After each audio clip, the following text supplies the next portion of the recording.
Salut tout le monde. Aujourd'hui, je vous propose un problème qui a été publié en 97 dans la revue française Phoenix. C'est un maths en deux coups. Il comporte un jeu apparent, un essai et la clé. On va examiner le jeu des noirs, le jeu apparent. Après tour D6, la tour intercepte le fou. Les blancs peuvent faire cavalier, E7, mat. Et une deuxième défense, ou un deuxième jeu, sur la même case. Cette fois, ça sera par le fou. C'est le fou maintenant qui intercepte la tour. Du coup, les blancs peuvent faire fou prend D7, mat. On a sur la case D6 ce qu'on appelle le thème Grimshaw.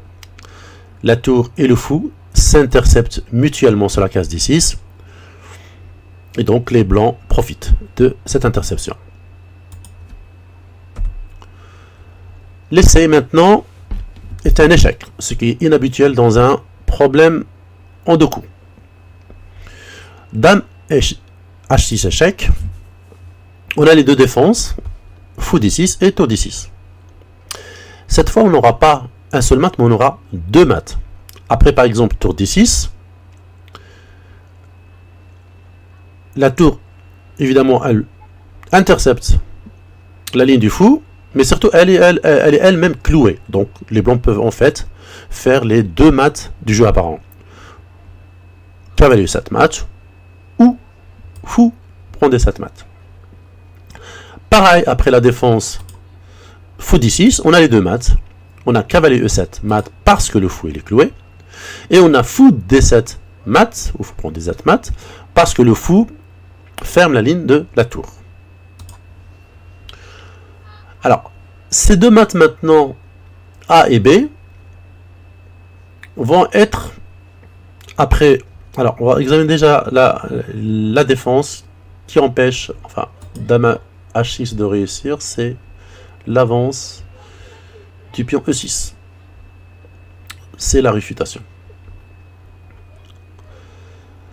Donc, les deux défenses au jeu apparent ont chacune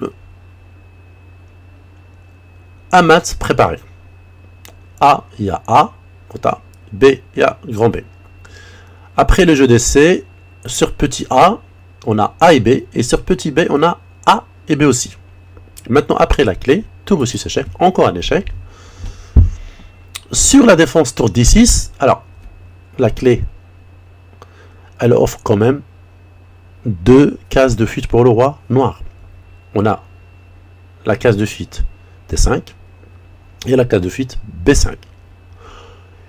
Sur les défenses en D6, tour D6, on n'a plus, comme tout à l'heure, cavalier E7 mat, parce que, on va dire, le fou est intercepté par la tour, mais on a fou prend D7 mat parce qu'il est urgent de récupérer la case de fuite en B5.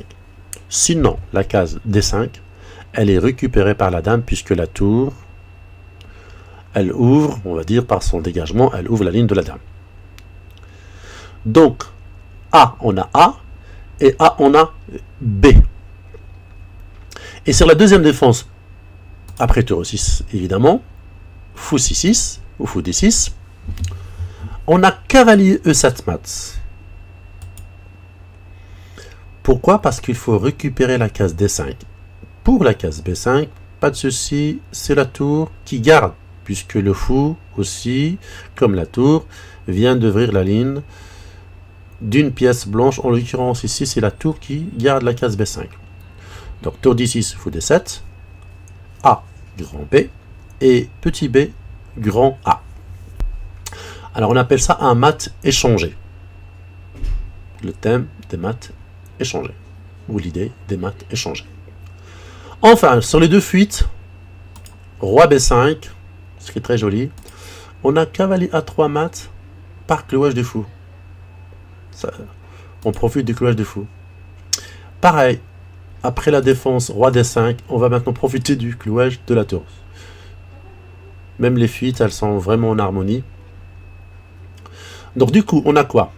On a aussi le thème Twint. Alors thème Twint, c'est une université. Enfin, c'est une ville en Hollande. Et à l'époque, Piet le Grand, qui était enseignant dans cette université, il a organisé un tournoi qu'il a appelé Twint. Twint, ça veut dire que on a sur une défense 2 maths A et B, et sur une deuxième défense 2 maths A et B, et ces maths-là sont séparés. Par exemple, là, A, on a juste B, et B, on a juste A. Voilà. Là, c'est juste A2, ça peut être aussi A, B, C, D, etc. Et voilà. D'ailleurs, si je me rappelle bien, le problème primé à l'époque, c'était dans les années 90. C'est un problème qui a multiplié l'idée. Voilà, donc j'espère que ce problème vous a très intéressé. C'est un de mes rares problèmes où la clé est un échec. Voilà. Salut tout le monde et à la prochaine. Salut.